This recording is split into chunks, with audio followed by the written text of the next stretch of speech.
Good morning, good afternoon, good evening, ladies and gentlemen, wherever you're tuning in from, and welcome to another session of Pivot 2021. So my name is Jack Kiruja from the International Renewable Energy Agency, IRENA, and I'm working with the Global Geothermal Alliance, which is a multi-stakeholder platform that brings together geothermal stakeholders from around the world to support geothermal development. The Alliance has an aspirational goal of achieving a 5-fold increase in the installed capacity for geothermal power, as well as a 2-fold increase in the installed capacity for geothermal heat. So in today's session, I'm joined by a wonderful panel of geothermal experts, and we're going to be speaking about the role of government in supporting geothermal development and addressing the challenges that are associated with geothermal energy.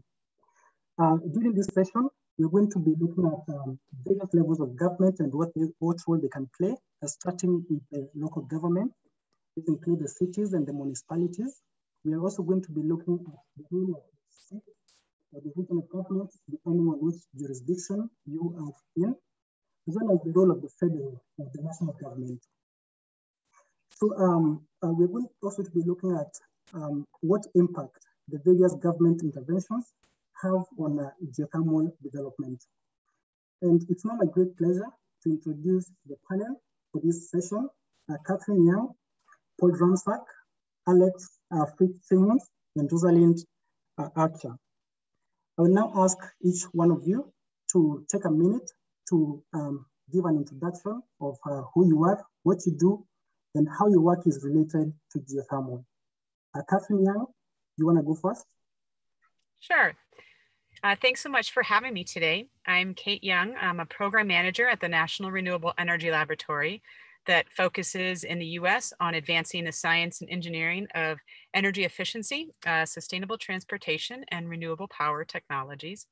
I'm a geologist and an engineer, and I've focused my past research on overcoming technical barriers, everything from exploration to drilling, as well as non-technical barriers, such as permitting and policy that we'll be talking about today. Most recently, I led a non-technical barriers team for the US Department of Energy's GeoVision study, and our results highlighted actions that might be helpful to move the needle in some of these non-technical barriers for geothermal deployment. I look forward to the conversation today. Thanks. Thank you very much, Catherine. Paul? Yes, thank you very much, Jack, and hello to everyone out there, wherever you are. My name is Paul Ramsack, working in the Netherlands at the Netherlands Enterprise Agency, which is part of the Dutch Ministry of Economic Affairs and Climate Policy. I've been working there for almost 25 years and working on geothermal for the last 20 years. So really starting from zero, basically back then, to the situation where we are in now. Today I'm here also in the capacity of the strategy lead of Geothermica, which is a network of governments basically, mainly in Europe, but recently also the US has joined our network. So basically half of Europe and US at the moment, but we are expanding and we try to accelerate geothermal everywhere. Thank you very much, Paul. Alex? All right, thank you, Jack, and hello, everyone. My name is Alex Fitzsimmons. I'm the Senior Director for Renewable Energy and Energy Storage at ClearPath. ClearPath's mission is to develop policies that accelerate breakthrough technologies to reduce CO2 emissions in the electric power and industrial sectors. So prior to joining ClearPath, I worked for almost 4 years at the US Department of Energy in the Office of Energy Efficiency and Renewable Energy, where I was the Chief of Staff and then the Deputy Assistant Secretary. And in that capacity, I oversaw a $1.1 billion R&D portfolio. So I've been involved in a lot of the recent, and at least in the United States, recent federal R&D programs to advance geothermal technology. So I'm really looking forward to today's dialogue. So thank you for having me. Thank you very much, Alex. Rosalind? Thank you, Jack. Yes, it's a pleasure to be online with everyone today. My name is Rosalind Archer. I'm a professor at the University of Auckland and director of the Geothermal Institute here. I've been directing the Institute for about 8 years, and it is a really multidisciplinary team of academics that look at geothermal very broadly, from engineering and geoscience through to economics, policy, social science, those sorts of things. And I also have the privilege of heading up a master's program called the Master of Energy that again is interdisciplinary, that brings students from science, engineering and business together to look at how to progress renewable energy. Thank you very much everybody for the introductions, and we can already tell that it's a very diverse group of panelists that we have here. So to begin with, I want to start on a global perspective. And here I will be looking at the energy transition, as well as issues related with climate change and climate adaptation. And what we've been seeing recently is that a lot of countries have started putting in place measures to decarbonize their systems, energy systems and other systems of the economy. And with regard to this, we're seeing the development of long-term and short-term strategies for 2025, 2030, and until 2050, when many countries are thinking of getting to net zero carbon emissions. And it's really encouraging to see that some of the largest economies of the world have also started doing this, which is very encouraging because we also note that some of these countries also have a very large carbon footprint. Apart from that, we also see a lot of countries being engaged in the enhancement and the implementation of their NDCs, as well as more recently, where we're having, due to the COVID, we are having the economic recovery stimulus packages that are being introduced by the government to revive the economies. So the question that I have for all of you is, based on this, what opportunities are you seeing here for geothermal energy in terms of either financing or how geothermal is being inserted into these frameworks? And do you think enough is being done in order to have geothermal play a bigger role in the future in these frameworks? Maybe I can start with you, Catherine and Alex. Based on what's happening in the US, probably you can give us your perspective on that. Sure, I'd be happy to go. So I think there's some big opportunities here for geothermal for sure. The biggest is really marketing. You know, the industry organizations, both globally and by countries, I think have a big opportunity to be a part of this change. And it's really a matter of communicating. We do a great job communicating internally and connecting internally with others within our industry. And I think there's a big opportunity to expand our communications and our outreach and be a part of the conversation that's happening. So there's conversations around the future of the grid. There's conversations around the grid mix. And I think making sure that we are a part of these external conversations is really important. Another thing that I think is a big opportunity is just that these governments are really interested in things that can make a big impact. So if they look at hydrothermal potential in their country, it often looks pretty small as a percentage of their demand and their need for power. And so making sure that we think big and we talk big and go big and show that we can make geothermal into a manufacturing process so that each project isn't a new design. I think that's an important message that governments want to hear.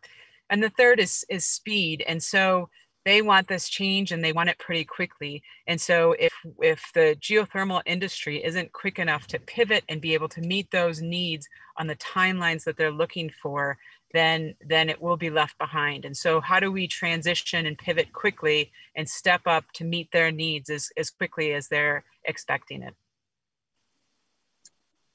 Thank you very much, Catherine. Alex, you want to add on to that?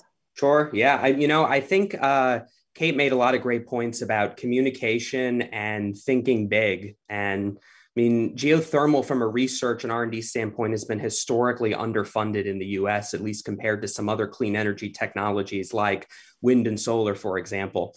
And we have a big opportunity right now in the US Congress. There's a bipartisan package that's moving through Congress that would provide a lot of funding, a huge injection of capital to get some large scale, large-scale demonstration projects funded, projects that were actually funded, that were authorized by the Bipartisan Energy Act of 2020 that passed at the end of last year. So, but the geothermal industry has to make the value proposition, has to be as ambitious as some of the other trade associations for the other clean energy technologies are. You know, ClearPath is part of Geothermal Rising, which is the primary geothermal trade association in the United States, and we work on the policy committee, and a large part of what we do is try to work with Congress to secure additional funding to get some of these advanced geothermal projects financed so you can de-risk and scale the technology. Because, you know, there's a great story to tell in terms of the last several years from an innovation standpoint, where, you know, the Department of Energy funded the Forge site in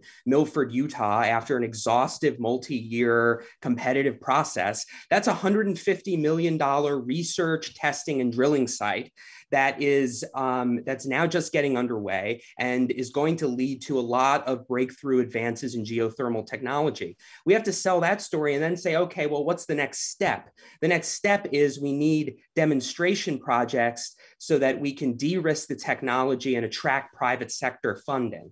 So I totally agree with what Kate said.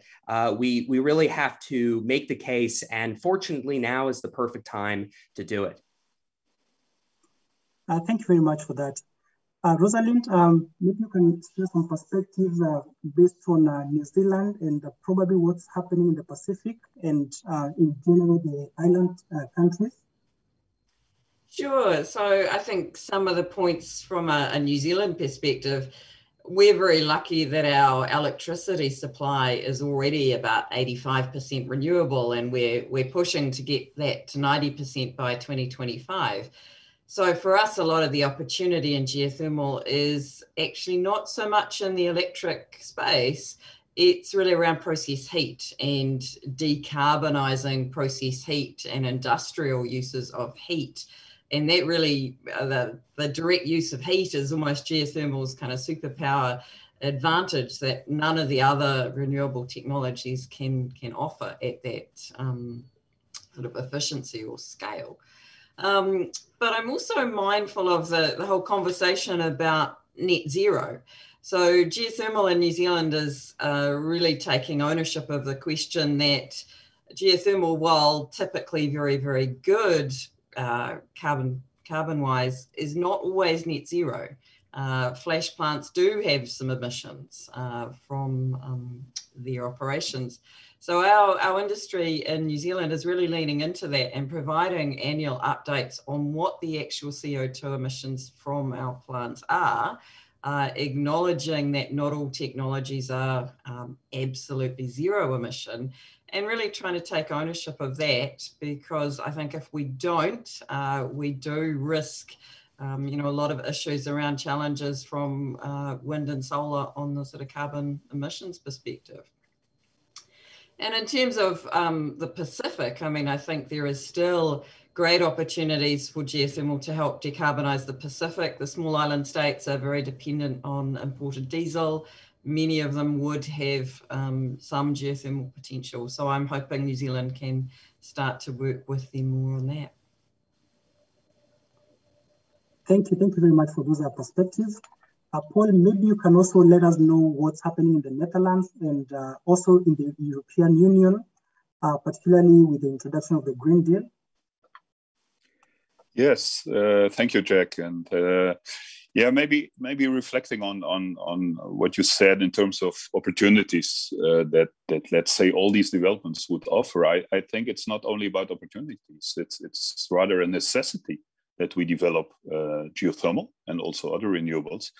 And probably many of you have heard about the roadmap that the International Energy Agency has issued only a few months ago, net zero by 2050, where basically they're already stating that already by this year, no new gas or oil developments should be developed, or neither coal mines.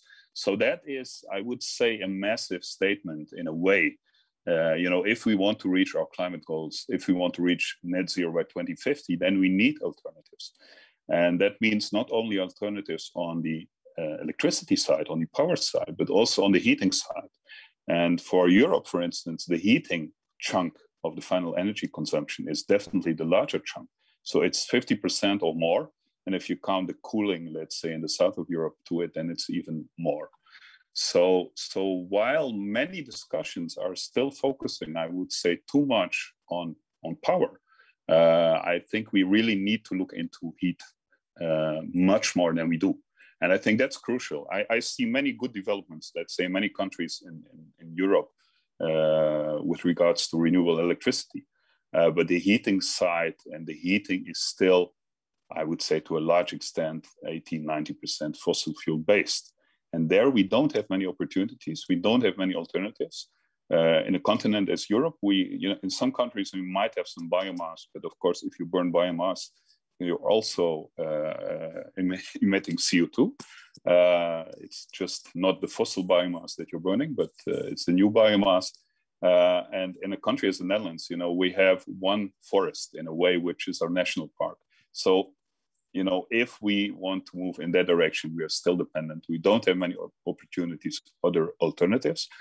And geothermal is in a way abundant, but we never looked into it. So we are not the volcanic ring of fire. We are not Iceland, let's say. Iceland has done the job. They're 100% renewable in a way. They are funding the few houses.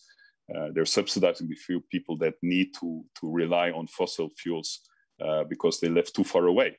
But the rest of Europe is still in a totally different position. But we can change that. And the prognosis now is somehow that at least 50%, let's say, of Europe could be heated by district heating. And probably half of that could use geothermal as a source. So that's really massive. That's really massive. But I think we really need to work together to bring that about. And we need to work together soon. And that's what we try to do within this geothermal framework, for instance. And this is what we try to do in the Netherlands. And maybe if I may, just one addition, we are closing our largest natural gas field in Groningen in the Netherlands, which is one of the largest in Europe, next year by 2022. We had issues with seismicity there, huge issues, but it's also, end of lifetime. We had hoped to have it open by 2030. It's not going to happen. We're closing it next year. We will become from a net exporter, we are becoming an importer. So we need other solutions. And people are realizing, not only in Netherlands, that, the times are changing. And we are having opportunities to change it, but we really need to work together here. And Paul, you are exactly right. I mean, we have a massive opportunity to decarbonize heavy industry. Like in the United States, there's a number of major steel companies, for example, that have come out and have set ambitious targets. Some of them are net zero, some of them are a 30% reduction by 2030, et cetera. And which in itself is pretty significant, that you have these heavy industrial users that are making voluntary commitments. And obviously they use a lot of heat. And there are not a lot of ways to get clean heat. Geothermal is one of the most reliable, flexible, dispatchable technologies out there that can be deployed today. And the industrial decarbonization space has a lot of white space, and it's still in its infancy from some perspective, at least from an R&D and investment standpoint. So this is a perfect opportunity for geothermal to show its value proposition beyond the power sector as the world looks to accelerate the decarbonization of heavy industry. Yeah, if I may reflect on that, Alex, I totally agree with what you're saying. And maybe to give a little bit, of European perspective, the city of Munich, for instance, is south of Germany, which is, a multi-million city. they are on the head of decarbonizing, and they also want a fully decarbonized and fully renewable supply, not only on the electricity side, but also on the heating side. And they had the ambition to do so by 2040, but they have even now decided to do so by 2035 already. And this is relying mainly on geothermal.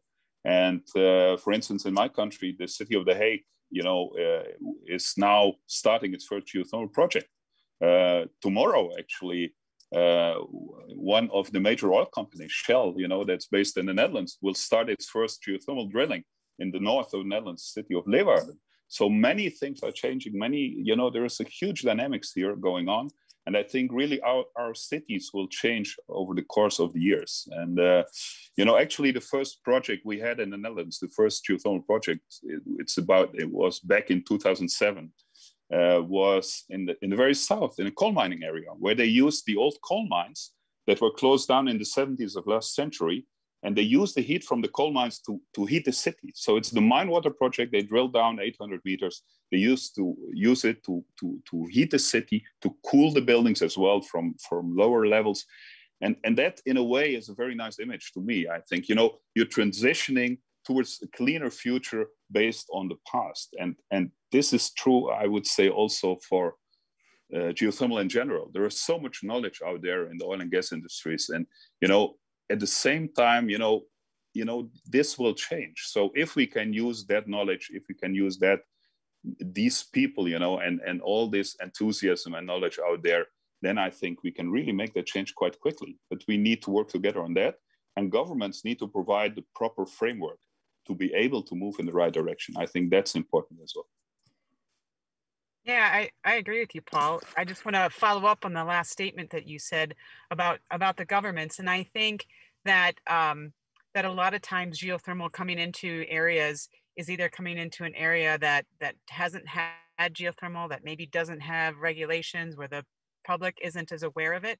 And it sort of makes geothermal this uninvited guest, and it makes people uncomfortable, not because of its impact, but because of this uncertainty and because of the lack of knowledge. And so if we can communicate better with governments and with utilities, and from the heating perspective with builders and building communities, and have them be knowledgeable about geothermal and make sure the regulations are there and the policies are there, it turns it to an invitation, right? Come join our community and come be a part of what we're doing. Come be a part of this building project and development that we're working on. And so I think that's where the communication is really key, because turning that into an invitation can have a huge impact on the success of a project. Yeah, I would really fully agree there. And I think it's really, a change to what we're used to, because we're used to electricity and gas, at least in my country, that is being delivered to you. And somebody out there is doing it for you. You just switch it on, you turn it on, it works. But people don't realize. And now the future will be different. It will be much more regional and local solutions. And if you talk about geothermal, for instance, it's under our feet. So you have to involve the people. You should involve the people.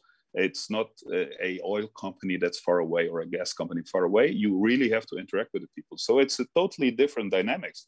But I think it's really exciting. So it's a new world in a way. It's a new way of working together. But if you do that, if you can really have people participating, communities participating in your projects, then you have a solution, that's your own somehow.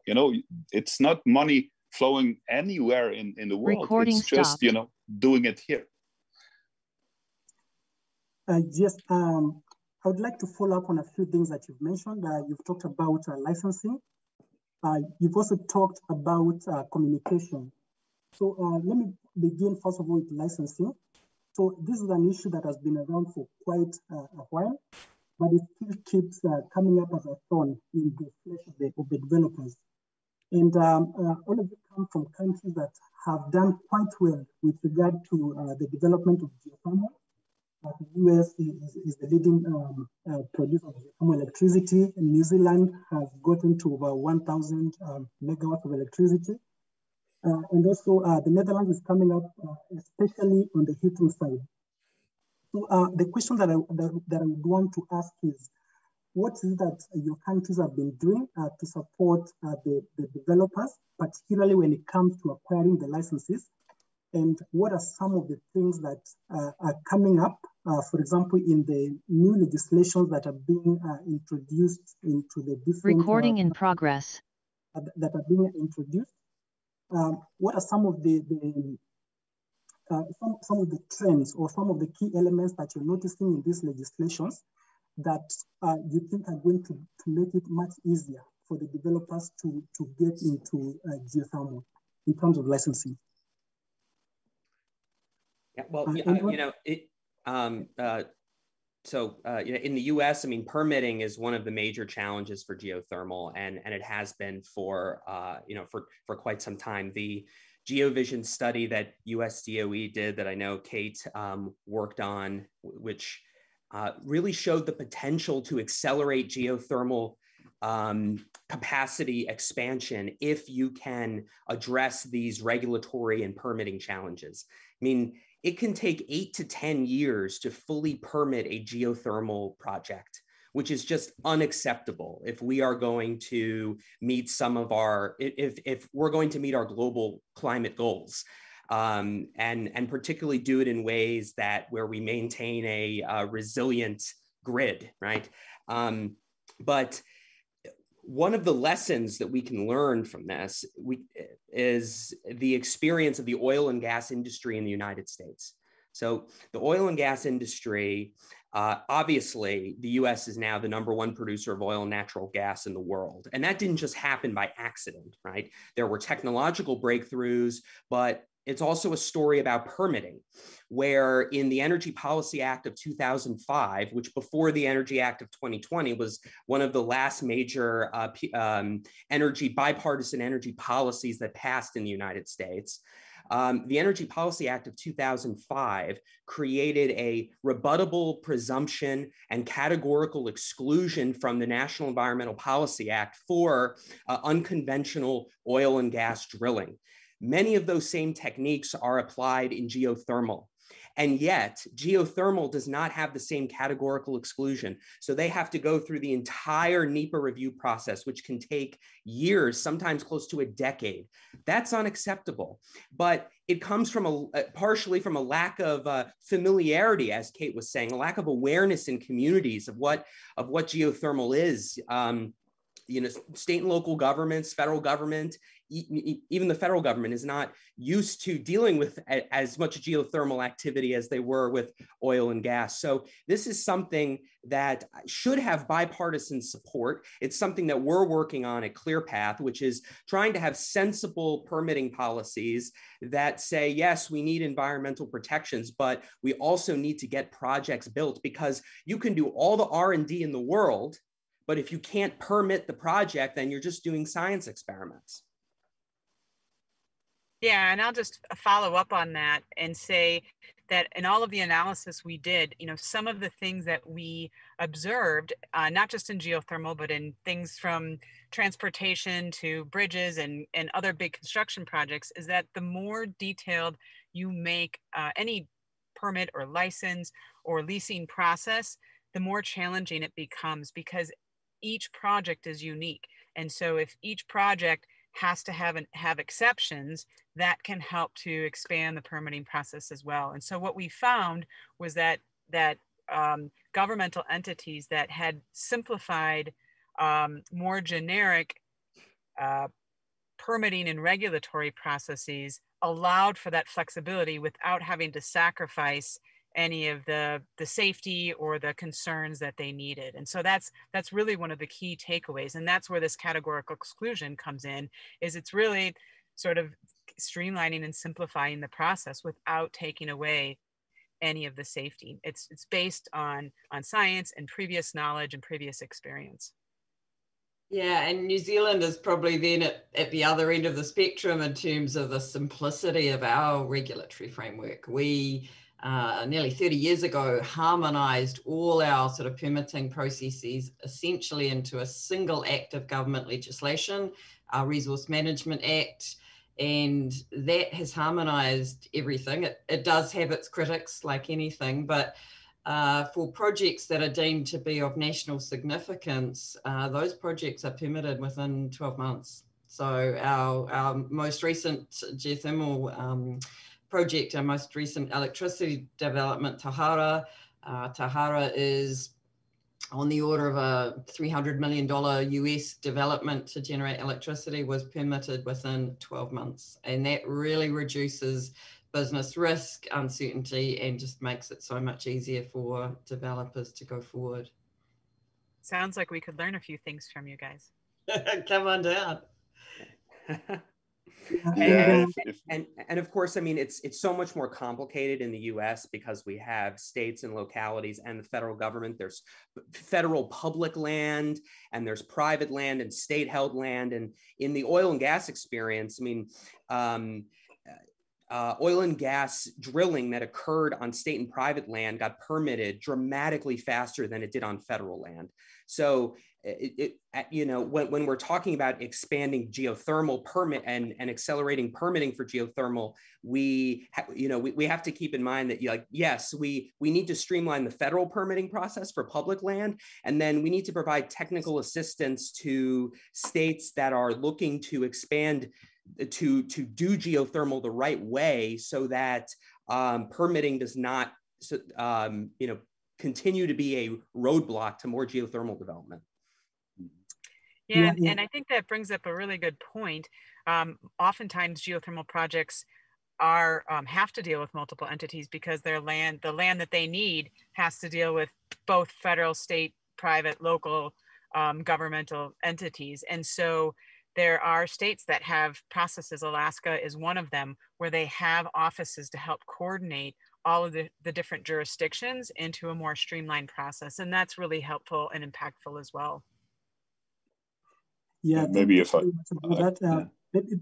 I want to ask you regarding the Netherlands and more specifically about heating, because you know a lot of countries they have geothermal resources that are more suitable for heating than for electricity generation, and Netherlands is a very good example of this. So in terms of licensing, what is it that the Netherlands has been doing? And maybe you can also connect this with the fact that it's a country that is transitioning from oil and gas to the use of geothermal. What are some of the aspects of the oil and gas that Netherlands has tried to bring to geothermal to make it easier to license the projects? Yeah, I would say in terms of licensing, you know, we had a mining law that was changed in the early 2000s to include geothermal, but very much based on the oil and gas kind of procedures.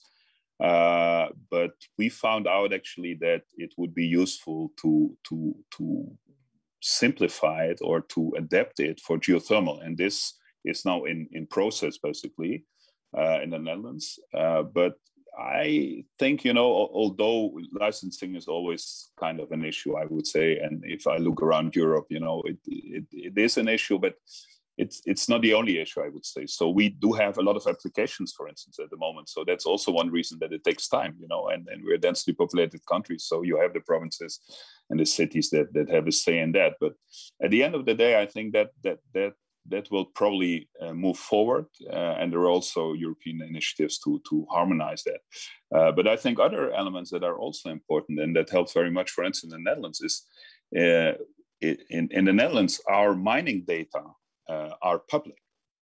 Within 5 years after any drilling, all the mining data from oil and gas becomes public. So all the 2D, 3D seismics, but also borehole loggings, everything you can access online. You go on the internet right now, nlog.nl, you can find everything. You know, every borehole in the Netherlands, etc. And that, of course, helps a new industry like geothermal tremendously, because you don't have to invest multi-million. You know, this is a multi-billion, I think, worth of data that's out there in the public space. And that's not the case for all the European countries. But for instance, Germany has just passed a law that they are moving in that direction as well. And I think that's, for instance, also a quite important step to make it happen. And then reflecting on the heating transition, you could call it, because we are kind of moving away from natural gas. So we need a solution there. And just to give you an impression, now all our municipalities in the Netherlands, they are in a process of preparing, they all have to prepare heat transition visions. So how will they transition from natural gas into a renewable alternative by 2050 and already by 2030 on a neighborhood by neighborhood basis? So all these municipalities are now thinking about this, and they have to cope with all these kind of issues. Okay, what are the alternatives? Can geothermal be an alternative, etc.? And this process is taking place right now. We haven't solved everything yet, but it really creates a lot of dynamics. But to make it happen, you need also the right framework. And just to give an example, for instance, many countries do have introduced in the past feed-in tariffs for renewable electricity. But on the heating side, for instance, there hasn't been done so much. And we, in the Netherlands, we introduced the feed-in premium. Basically, we widened it also to renewable heating. That means including geothermal. And that was a crucial step, I would say, to make it happen. Because, of course, at the end of the day, you need a business case, as long as the fossil alternatives are still cheaper, then you need to support it, or you need regulations to fix it.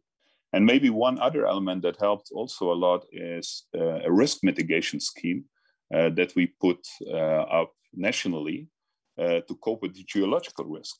Up to 85%. So that makes it easier for any developer to somehow step into this new area without somehow, taking tremendous risk. So it's a multiple, I would say, set of instruments that governments can apply.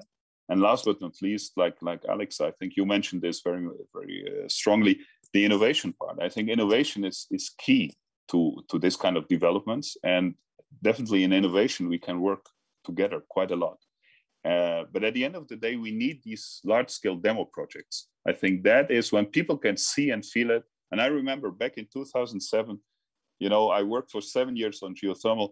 Then there was the first project. And then people went there, they could burn their hand, and it was hot. And they only started to believe that geothermal could be possible in the Netherlands, because, ministers would go there, members of parliament would go there.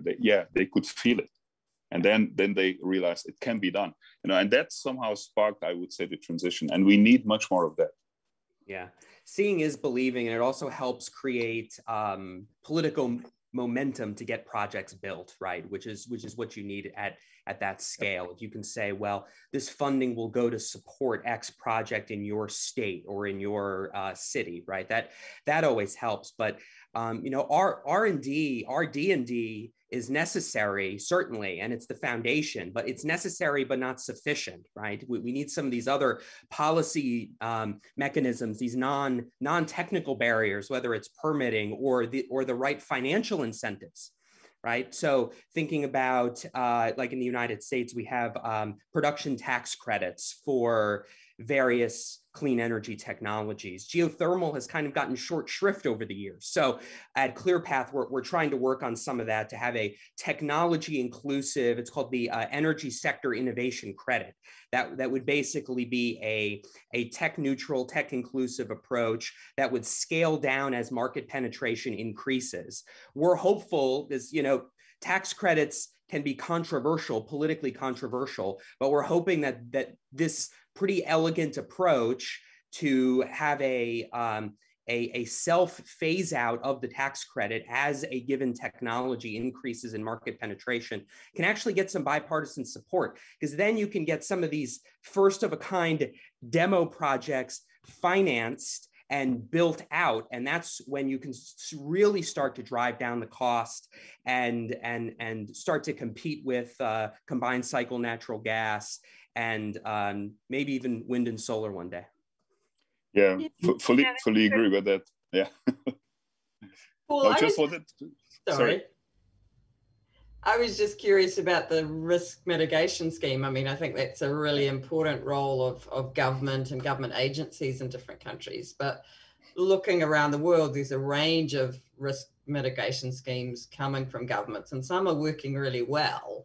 and some are not. So yeah, curious maybe to learn more about how the scheme is working in the Netherlands. Yeah, I mean, a bit of a tough question in the sense that we have limited time here, but basically, you know, you're paying a premium and you get an insurance up to 85% of the investment. That's it, you know, and it's based on a P90 value basically, and we have calculation methods for that. And we pretty much copied this from the French that had it in place already a longer time. And France is actually working on a newer scheme now that will also include, let's say, lesser known regions, et cetera, and we might go that direction as well. So many countries in Europe have taken this on now, and it's really proven to be helpful, I think. So happy to discuss more details anytime, but yeah, maybe in this framework it might go a bit too far. I'm thinking of some of the schemes sort of through Africa and Asia, which I think are struggling to take. Yeah, in our case, we really asked for basically for a premium on the government side, so people are paying for this. But you know, and basically it's a net zero insurance, and we've been able to do it. But we see that the commercial insurers haven't stepped into it yet, because the market was not big enough or is not big enough. So that's why we are taking that role as an insurer at the moment. And at the end of the day, I think the government role is not, in the long run, you know, hopefully we are not needed. This will stand on its own feet. But, you know, to get things started, I think governments are crucial to somehow, you know, move it in the right direction, to have the right framework. And also, like Alex, I think what you said, these large scale demos, this just innovation for innovation or R&D is not enough. It's like la voila, you know. So you really need to show that it can be done. You really need to have that demonstration. And for instance, in the framework of Geothermal, this cooperation, which is basically on innovation, but it's innovation to spark implementation. And just to give you one example, one of our flagship projects from the first call is a project called Heat Store. And I think that's another element we're not discussing so much yet, but the geothermal storage capacity of the underground, you know, to bridge from winter to summer and store the heat basically there. That's also a tremendous opportunity here.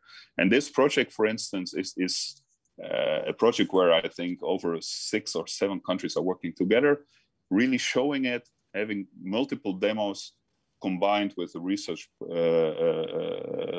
part, and people will be able to see it. You know, the first projects have been realized, and already now this has put the heat store topic, the heat storage topic, thermal storage topic on the map, I would say, and on the political agenda. So it's very important that we do things like that. Oh, and Paul, I mean, thermal storage is such an overlooked use case for geothermal, but we know that long duration grid scale storage, even seasonal storage, is going to be necessary to integrate larger amounts of wind and solar on the grid. We know that existing technologies, you know, existing battery technologies are not sufficient for long duration storage. So there's a race to develop multi-day energy storage systems at scale.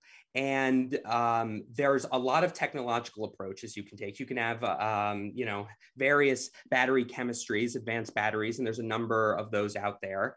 But thermal storage is also a promising technology, and geothermal is thermal storage. So back to the first point that Kate made, which is that the geothermal industry has to do a better job advocating for itself, right? It's not just about using geothermal for power production, but also for thermal heat for heavy industry and long duration grid scale storage. So geothermal has the potential to sit right at the epicenter of some of the most dramatic transitions that we're seeing in the energy sector. They're going to be necessary to meet all of our climate goals. So I think the technology is there. We just need to invest in the R&D and just make the business case for it.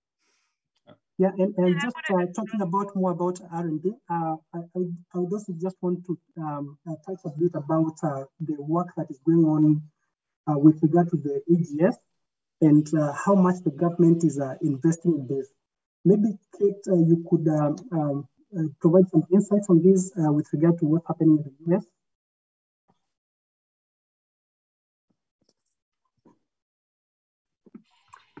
Yeah, so as Alex mentioned, and Alex is probably a little bit closer to this than I am at this point, but the U.S. has developed an EGS site, Forge, in Milford, Utah, and is focused not only on developing EGS projects and advancing the technologies at that site, but also currently has a wells of opportunity. So looking at current wells that are existing and seeing if there's other opportunities for testing advanced downhole tools and other things at higher temperatures at locations throughout the US. So there's a lot going on in that area.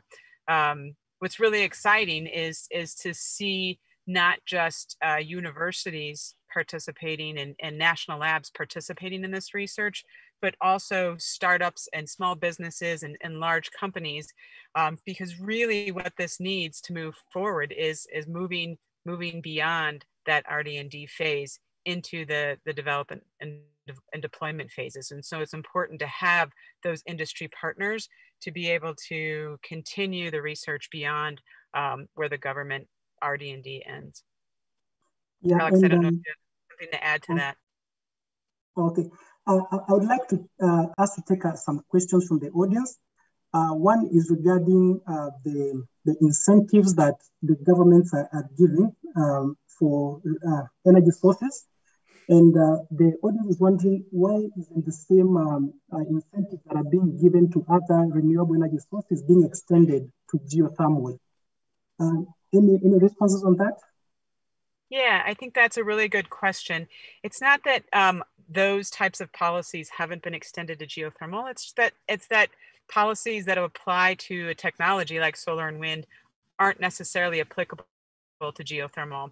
So if we take the production tax credit that Alex mentioned earlier, it's available for solar, it's available for wind, it was available for geothermal too, but the difference is it was extended, it was implemented for a year at a time. And so if you implement a production tax credit for a year, projects that are going to take less than a year will be incentivized to deploy and get their projects on the grid online in that year. But if a geothermal project sees that it's going to expire in a year and it's going to take them 4 years to be deployed, it's not going to incentivize them. It won't enable that deployment because it's not designed for geothermal. And so just following up on Alex's point, that there is this, that there is pushback against incentives like this, but I think it's really an important point to make that RD&D can take us to the point of technology demonstration, but that's not commercialization. And so getting that technology commercialized requires some sort of pull from the other side to get it over that valley of death. And that's really where these incentives can help drive investment by industry and drive investment by outside investors so that we can get the technology from that technical demonstration standpoint to the commercialization standpoint. And we've seen that happen for technologies. We've seen that these production tax credits and other incentives have driven industry into the other technologies, which then has driven the cost down for these other technologies, making the incentives a moot point. They're not necessary at that point. And that's really what Alex was driving that, is that it's this temporary pull in the market to get over that valley of death. And that's why I think they're so critical to the story of advancing technology. And that point you made around ensuring certainty from a financing standpoint is so critical, because you saw with the wind and solar production tax credits, whenever those tax credits were about to expire, you saw a dramatic rise in wind and solar projects being built right before the expiration of the credit. You can't do that with geothermal. Because as we mentioned, it takes so much longer to permit and build these projects. You need that financial certainty. But I think almost all of the pieces are there to go from the early stage research to the large scale to the large scale demo projects, to the commercialization. I mean, we have the Forge site, we had the GeoVision study. We're actively, DOE is actively funding projects. We're close to getting an infusion of funding from Congress to get some large scale demonstration projects. We see a path forward on a tech inclusive tax credit that avoids picking winners and losers and supports all forms of clean energy. And then if we can just get some bipartisan agreement on the permitting, those are basically all the pieces that you need to accelerate geothermal so that geothermal can play a significant role in our clean, in our clean energy transition. It's all there. We just got to do it. Okay, thank you for that. I think we still have a couple of more questions that I would just like to touch on before I see the time is coming to a close. So regarding getting the people to accept geothermal more. So I think in New Zealand, they have done quite a good job with getting the local communities involved in geothermal development. We've seen the local communities being involved particularly in the development of direct users. Maybe Rosalind, you can just give us some perspectives on what's happening in New Zealand in terms of how the government has been able to bring the communities to accept geothermal. Certainly, yes. So geothermal in New Zealand is typically found on Maori-owned land. Maori are the indigenous people of New Zealand. So the communities are absolutely integral to the projects. Often as true economic partners in the projects. And there are trusts and these sorts of things that do have quite significant asset bases and are actually investing jointly in geothermal projects and using those dividends to reinvest in their local communities. So we're in quite a unique position, I guess, in New Zealand because of that shared community ownership in many of our projects. Thank you for that. And just Paul, in the case of Netherlands, as you're trying to bring geothermal closer to the people for heating the buildings, what role are particularly the cities are playing in order to get the people to be more accepting of geothermal?